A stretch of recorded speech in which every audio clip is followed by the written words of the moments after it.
What an incredible event. Minecraft Live 2020 literally just finished, and we learned so much about the next major update, Caves and Cliffs, which will be coming later next year, summer of 2021.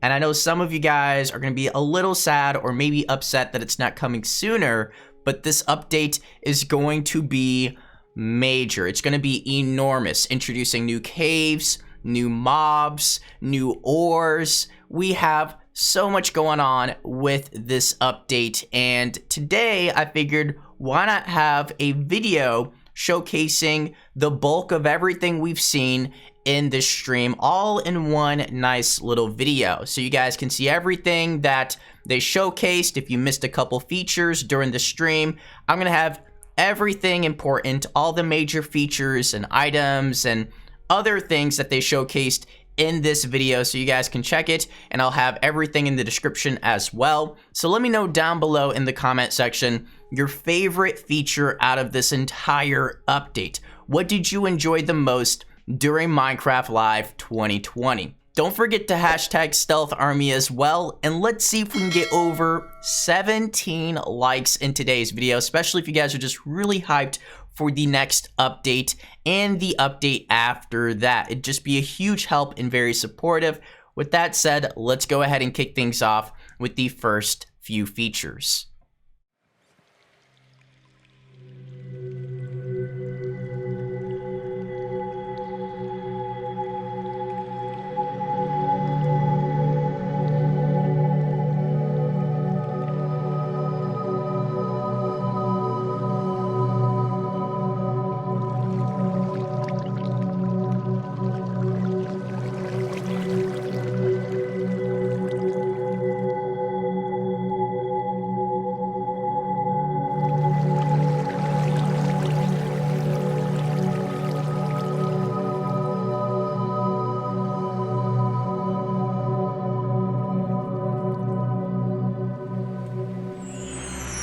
It's so beautiful. It doesn't feel cave-like. Yes, so I don't know if you saw, but there was this new tree that was actually above on the overworld, and this is called an azalea tree. So it's a unique type of tree that it'll be easy to spot for players, and if you actually find this and start going down its roots, you will find a lush cave there. So this is another part of adding strategy to mining, where there are certain landmarks which will allow you to understand what you're doing in the game. That's cool. And another one of the new blocks is a block called Spore Blossom. And it's that you maybe saw it in the video. It's a big pink flower that you find in the roof of the lush cave. And it will drip particles from that flower, but it will also actually feel like a big volume around it with particles. So it's similar to the particles that we added to the nether biomes in the nether update. But the cool thing here is that you can move the flower if you want to and get these particles anywhere you want in your world. So you can actually be very creative with that. That's so awesome. And the lush caves have a real glow to them from one of the plants. Yes. So there are vines in the lush caves, and they have glow berries on them. And these are actually a light source. And you can also pick them and eat them if you want to. Nice. Yes.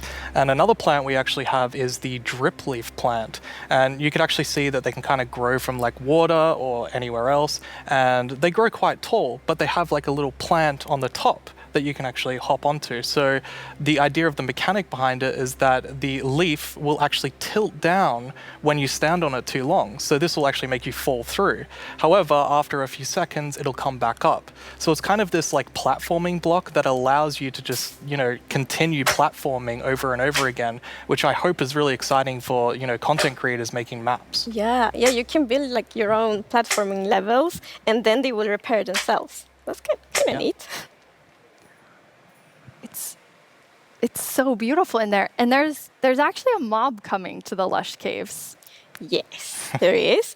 But we will actually not tell you about this mob now, because in the end of the show, we will show even more features coming to the Caves and Cliffs update.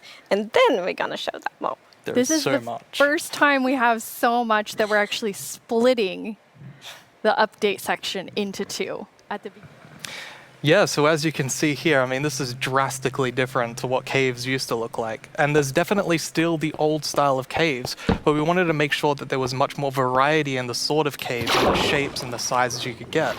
And even here, you can see that there's some water underground. Yes, so we actually added something we call local water levels. So in one cave might find like a cave lake, and another cave might not have that one. And this also means that we get naturally generated waterfalls, which is so pretty. And it also kind of gives like new ways to traverse the underground. You can actually go cave rafting. Yeah, That's so you'll lot. see in a bit that our player here will actually use a boat to raft. And that is just such an exciting opportunity to be able to traverse the caves in a very different way than you used to. Yeah, we were playtesting, and then one of the devs like, look at this, it's so fun, and all of us just started to go with the boat on the waterfall. It was a lot of fun. So another thing to note here is that you could see that a lot of the ores were actually glowing. This is just for preview purposes. Ores aren't going to glow now. It's just that the caves tend to be quite dark, and we want to make sure that players can see the shapes of the cave. To show us. Yes, so we have the Dripstone Caves biome. And whenever I think about the idea of a cave update, the image of stalagmites and stalactites comes into my head. But adding these are pretty difficult. You know, it's a very unique shape that Minecraft isn't really accustomed to. But I think the way that the artist put it into Minecraft works quite well. And of course, there's some mechanics surrounding this. So you can see that someone destroyed the block up the top, and so the dripstone fell down. And also, unfortunately for this zombie here, if you fall on these dripstones, you will get hurt. Poor zombie. There's another interesting mechanic in the dripstone caves. Yes, so maybe you saw in the video that, like, from the stalactites, you could see that it was like dripping water. So actually, if you put a cauldron under a stalactite, it will fill up with water. So it's renewable water. Comes from it. So if we look at the video, we can actually see that it's basically this growth, and this is called the sculk blocks. And one of the blocks is called the sculk sensor. This is the new redstone block. As you can see, when you place or destroy a block, or if you have footsteps, it'll actually detect the vibrations around and then emit a redstone signal. So this is going to be very interesting for redstone players. We even have a mechanic around it where you can actually use wool with wool occlusion to essentially prevent signals from being able to get into the sculk sensor. So let's take a look at that now.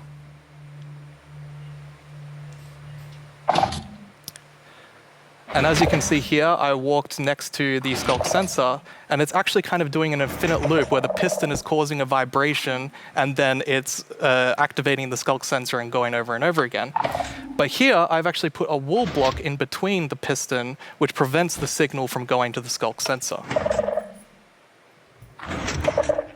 This can allow you to even do sort of directional sculk sensors where you can put wool blocks on each side and only allow it to detect vibrations in front of it.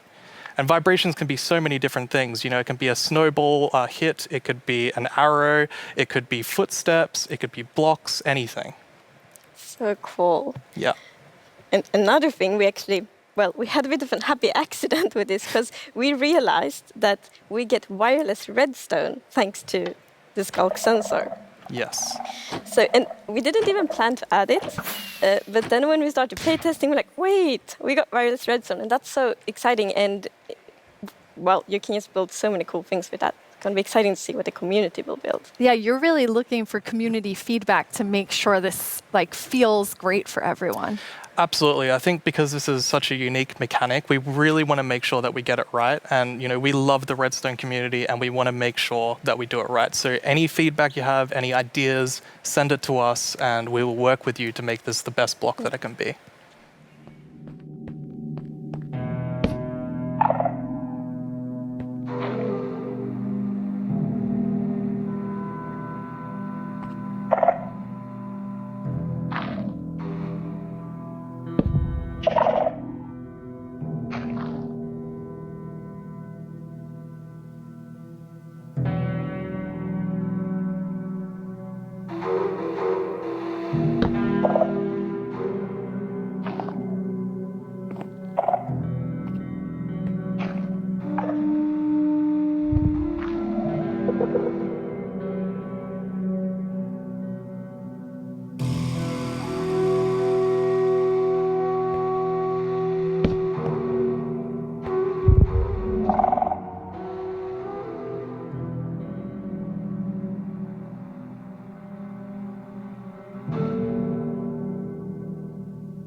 did we just see? It's a very different mob. I'm really excited for this because not only is it trying to be scary, it's, we had to keep a balance to it. It was very challenging to design a mob like this. Another thing that's really important to note is in that video, I was wearing full netherite armor, so it's very powerful. You That's definitely want to watch mob. out. Yeah. Which I think also is such an interesting gameplay, because like if you want to, you can avoid it, but then you need to really be careful, like sneak all the time to not make like any kind of movement that it will detect. But that's a lot of fun, and it's like feels scary, but in the good way. And you wanted to kind of take everyone back to that first night experience with the Warden. Absolutely. I mean, I had such an amazing experience when I first played Minecraft. Like, it was terrifying listening to zombies underneath my house and in the caves, and hopefully we can bring that back to players, but 10 years later. Yeah. Goats. They're both mischievous and adorable at the same time. As you can see, they live on the mountains, and if you aren't careful, they might knock you off. They also have excellent jumping skills. We'll also get better mountain generation with spectacular and more dramatic mountains with height-dependent generation. That means things like tree lines and mountaintops that will be more challenging with lots of snow and ice. And speaking of snow, yes, it will be snowier.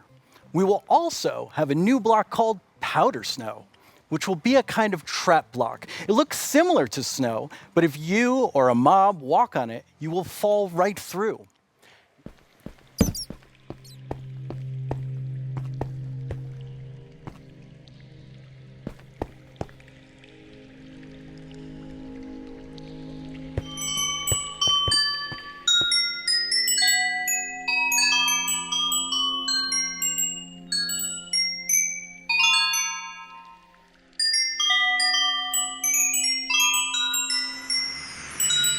They're so beautiful.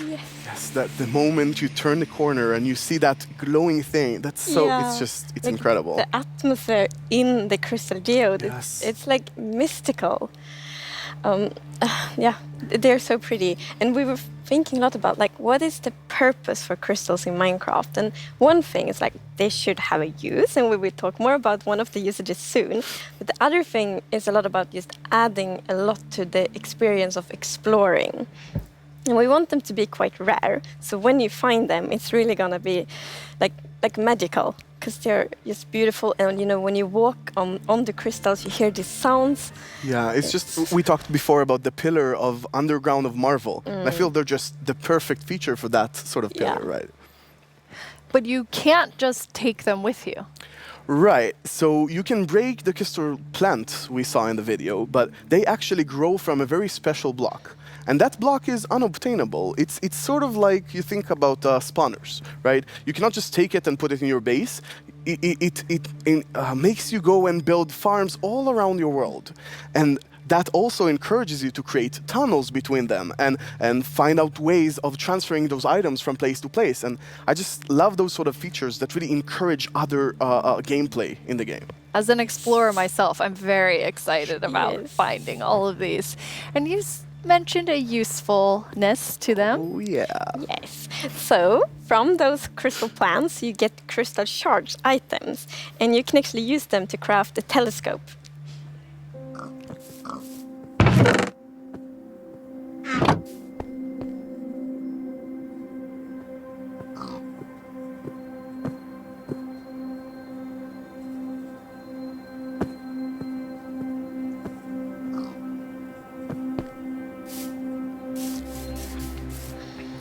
That is amazing. It is. It's such a useful item. Super cool. And the cool thing is that, so yes, you use the crystal shards to craft them, but you also need something more, and that's also a new thing that we added.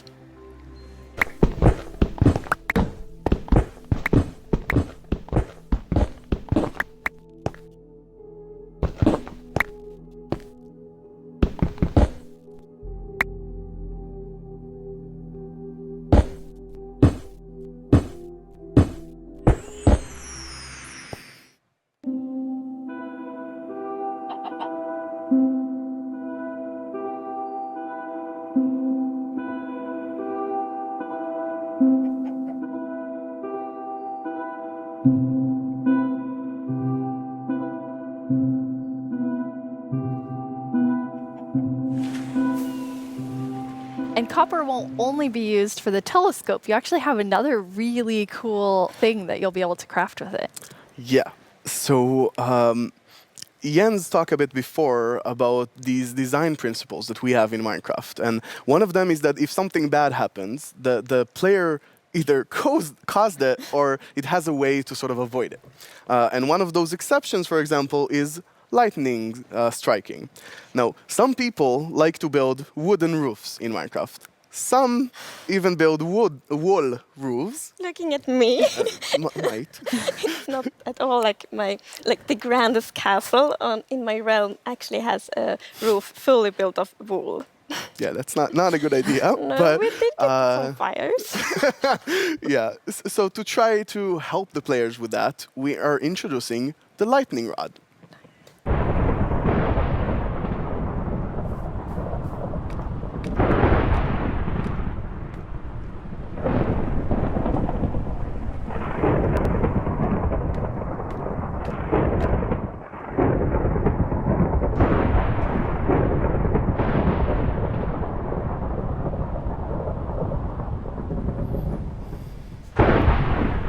That is very useful for all the wool roofs out there.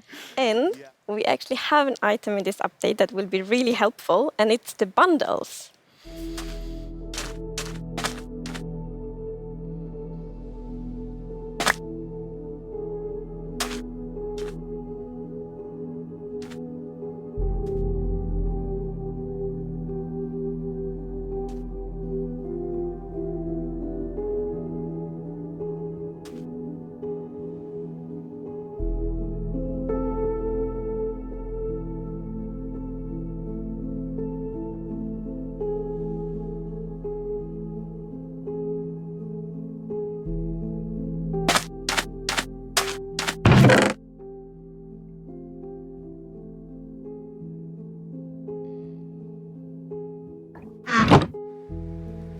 Bundles. In this system, you're basically going to find these excavation sites all throughout your world. And you can make this new tool called the brush that is going to help you uncover the mysteries of all these dig sites. So you come to one of these ancient structures and you can sort of use the brush to clear away some of the rubble that may have collapsed in those structures. And sometimes you might even find something shiny inside them. But, and this is important, if you are not careful enough, like in real life, you can destroy that artifact. And when that artifact is gone, that artifact and all the secrets it held are gone forever. But if you're careful enough, if you take your time and you're deliberate, you can get some of those hidden artifacts. And for example, here we got a ceramic shard, which is basically how whoever lived here used to tell and pass on their stories. I love the story sides of the archaeology, because we often talk about that we want to deepen the mystery in Minecraft. And when you find these hidden artifacts, you kind of find like connections and hints. And we will never tell the full story, but these will inspire the players to tell their own stories about their own Minecraft worlds. Exactly. I think it's going to be really exciting to see what players do with them. For example, here we see an exhibition that someone built for this, where he can compare all the different clues he finds, right, and try to preserve whatever was down here, and he can compare what we found with whatever new thing, and sort of try to connect the pieces, right? And here we see those pieces connected in a clay pot, actually trying to reconstruct them back. And you can create that however you like. You can create your own stories or try to guess how those pieces used to connect. Yeah.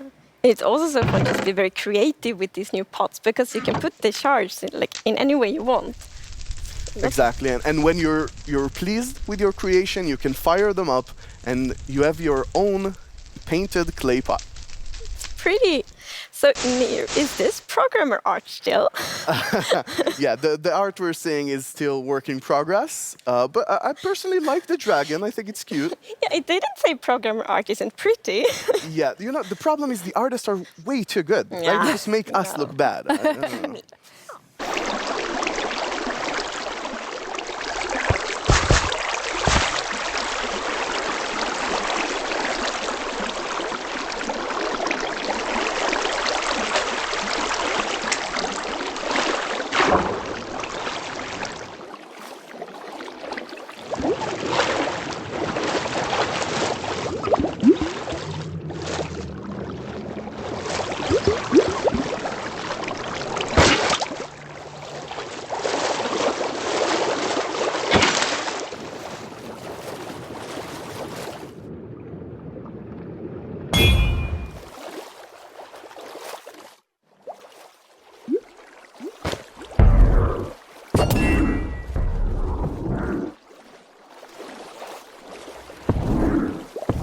And now I see why you're calling them the cutest predator you'll ever meet. Exactly. So when you scoop them up in a bucket, you can actually create your own axolotl army, basically, and charge into the oceans with them, and they will help you fight various, well, they'll attack cute fish as well, but they'll help you fight the drowns and the guardians, and they're actually quite useful when fighting guardians because they have this special ability that whenever they take damage, they sort of play dead. And when they're playing dead, no mob will actually attack them. So they have this time to regen back help and then jump back into the fight together with you. And if you learn how to cooperate with them really well, they might even heal you during the battle.